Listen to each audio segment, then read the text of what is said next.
Serpentinizing. That's my word of the day. On YouTube, Scott, I think this question's for you. How was the sample return capsule landed so precisely in the Utah desert? The capsule itself didn't have any thrusters. Yeah, so if I was surprised by anything when we got there, it was that it was sitting right on the nose cone there. That when the Stardust sample return capsule came back, it bounced and spun and rolled on its rim for a while and laid down and rolled around. And so I was expecting for there to be a more complex ground path. To see it just sitting there right on the nose cone, it didn't even tip over onto the side, just really caught me by surprise. But you can kind of see in this image to the right, there's a bit of a shadow and a little lip of soil sticking up.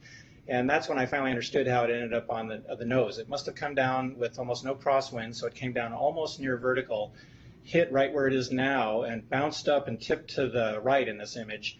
And the rim there, the outer rim, gouged into the soil and plowed up that little thing that's sticking up, and that stopped it from skittering any further, and then it just rolled back into its original hole. And so this is a really strong indication. Oh, sorry. Go ahead. Go ahead.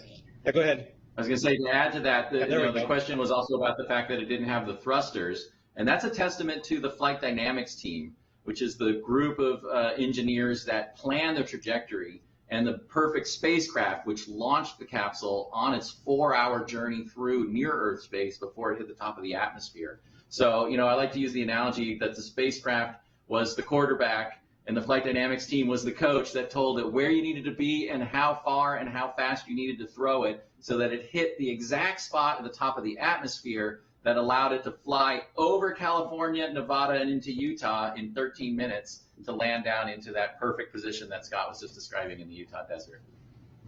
Yeah, I don't know if you can pull that last picture up again.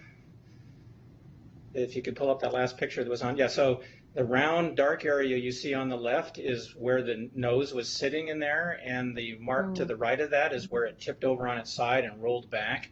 And all that black material you see there is char that the damp soil of the Utah desert sucked off of the heat shield. So that's material that basically soot that was still on the very surface of the capsule, and the clay sucked it off. And that actually was a benefit to us because that soot, when it got sucked off, formed a layer between us and the Utah soil. So very little Utah soil adhered to the SRC, so we didn't have to worry about that as a contaminant that was carried off with the capsule.